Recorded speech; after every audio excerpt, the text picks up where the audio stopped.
کہا کہ میں نے کوئی خطا کی ہو تو اس کو مجھے معاف فرماؤ. ٹھیک ہے، میں نے تمہارے باپ داداؤں کی امامت کی ہے. ٹھیک ہے، میں نے کوئی خطا نہیں کی.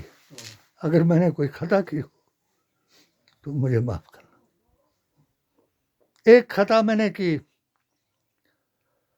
کہ میں نے 14ویں صدی کے مرغوں اور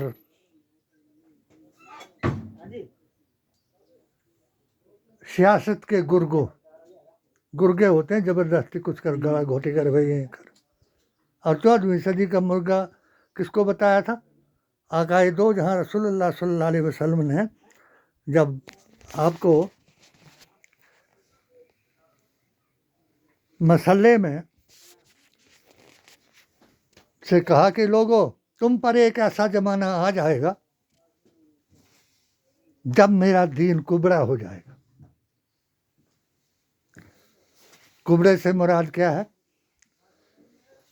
وہی ہوتا نا کبڑا. کبڑے سے مراد یہ ہے کہ تم ایک دوسرے کی طرف دیکھ نہیں سکو گے. منہ تو اندر تک آؤ تو منہ چڑھوں تو میں کچھ کیا ہو رہا ہے سر تو چڑھوں میں آ کے ہو دل ہماری اصل محبت ہونے کی یار یہ کر گڑے پیارے لگنوں تھو مگر ہمت نہیں ہوگی کہ ہوگی. اور جو منافق ہوگا وہ ہمت کی بجائے دوسرا کام کرے گا کہ چگلی یہ 17 گناہ جو تھے آج کے دن پاک ہو جاتے ہیں. آج عید نماز جنہوں نے پڑھی ہے تو وہ اس انڈے کی طرح سفید ہو گیا اور اس ایک دن کے بچے کی طرح ہو گیا. اس کے تمام گناہ ختم ہو گئے. مگر جس نے 17 گناہوں سے توبہ کی. 17 گناہ کون سے؟ سب سے پہلا بڑا گناہ ہے کہ اللہ کی نماز فرض کو ترک کرنا، یعنی نماز پڑھنی نہیں تو مسلمان بن جانا. نماز پڑھنے کے بغیر مسلمان نہیں بنے گا. کہ بنے گا؟ دوسرا گناہ ہے نبی کی اطاعت سے منکر ہونا. اور تیسرا گناہ ہے اپنے ملک کے سنویدھان کو توڑنا. سنویدھان کا کیا مطلب ہے؟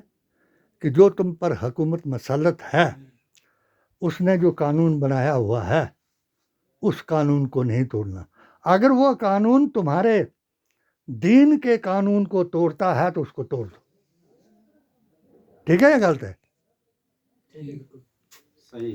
یعنی تم کو کوئی نماز کے لیے منع کرتا ہے، روزہ رکھنے کے لیے منع کرتا ہے، زکوٰۃ دینے کے لیے منع کرتا ہے، کلمہ پڑھنے کے لیے منع کرتا ہے، حج کرنے کے لیے منع کرتا ہے تو اس کے ساتھ جہاد کرو. اس کو کہتے ہیں جہاد. اور سب سے بڑا جہاد جو ہے اپنے نفس پر قابو کرو، کیونکہ ہم نے 30 دن اپنے نفس پر قابو کیا تو ہم نے کیا جہاد.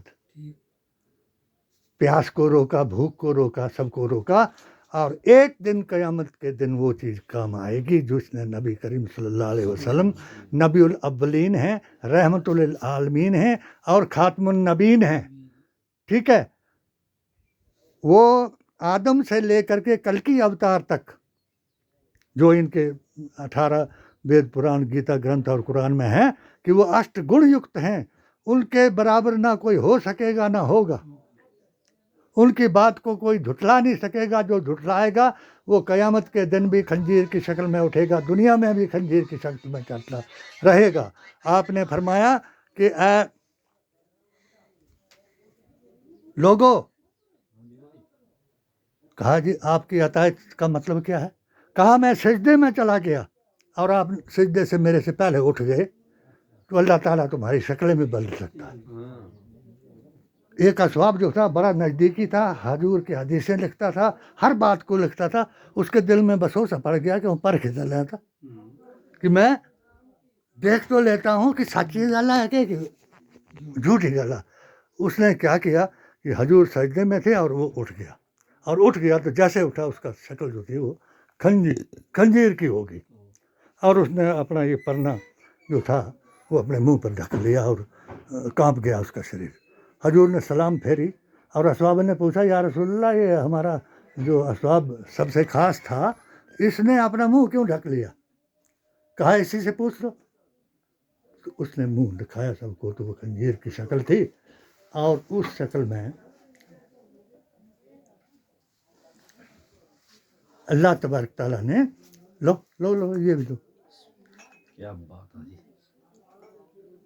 اس نے قسم خدا کی کھائی، رسول اللہ صلی اللہ علیہ وسلم کی رسالت کی کھائی کہ قسم ہے خدا کی، مجھے تمہاری رسالت کی قسم ہے کہ میں کبھی بھی ساتھ میں کچھ کھانے کے لیے نہیں نہیں ارے کیوں نہیں؟ عید ہے بھاؤ آج. بس بڑی چاہیے تھوڑا تھوڑا بس. کیوں کہ میں یہ جاننا چاہتا تھا کہ کیا قیامت کے دن تک کوئی نبی کی بات کو جھوٹا کر سکے گا؟ بولا نہیں کر سکے گا. بولا نہیں کر سکے گا تو صدق دل سے توبہ کرو کہ میں نے پرکھنے کے لیے کیا تھا، میں نے تمہاری حدیث کو توڑنے کے لیے نہیں کیا تھا. تو اس کی شکل جو تھی وہ فرشتے کی بن گئی اور وہ سب سے بہترین اسبابوں میں تھا. میرا گزارش کرنے کا یہی آج کی میری، میں ہر نماز کو 3-4 سالوں سے اپنی آخری نماز سمجھ کر پڑھا رہا ہوں. تو آخری زمانے میں کیا ہوگا کہ اذان کو بھی بند کر دیا جائے گا. اللہ نے کہا کہ تمام زمین میں نے تمہارے لیے مسجد بنا دی، وہاں زمین پر نماز پڑھنے نہیں دی جائے گی. آج کل تو قانون دیکھ رہے ہیں، اذان کو بند کیا جائے گا، اس کے بعد زمین پر نماز نہیں پڑھنے دی جائے گی. اس کے بعد قبریں اکھاڑی جائیں گی اور اپنے خداؤں کو قبروں میں ڈھونڈیں گے. مگر جس کو یہ قبروں میں اپنے ایمان کو تازہ کر لو. میں نے کوئی غلطیاں کی ہو، تم لوگوں کو بھی کئیوں نے گمراہ کیا، میرے خلاف بہکایا کہ تم کو یہ کہتا، اس کو بابی کہتا، اس کو، میں کسی کو کچھ نہیں کہتا ہوں. میں وہی کہتا ہوں جو میرے آقائے دو جہاں رسول اللہ صلی اللہ علیہ وسلم نے کہا کہ اے لوگو، آخر وقت میں تم کو میں ایک بتا دوں کہ میرا دین جو ہے وہ ایک چنگاری کی طرح مور جد نہیں بولتے ہو جائے گا. ہر ایک آدمی اپنے ہاتھ کو پیچھے ہٹائے گا کہ یہ چنگاری میرے ہاتھ میں مت آ جائے، دین سے اتنا ڈر جائے گا. تو اس وقت کے لیے یاد رکھنا کہ جس کی زبان سے، جس کے کسی شرعی احکام سے یا دھارمک کام سے جس کو کہتے ہیں، یا راجنیتک کام سے یا دنیاوی کام سے دوسرے کو تکلیف پہنچے، وہ مجھ سے نہیں ہے. تو جو نبی سے نہیں ہے وہ کسی سے نہیں ہے. جو علی کا نہیں وہ ولی کا نہیں، جو ولی کا نہیں وہ خدا کا نہیں ہو سکتا. السلام علیکم. یہ عید آپ کو مبارک ہو، اور آپ کی طرف سے میں تمام دنیا کو اس کی مبارکباد بھیجتا ہوں.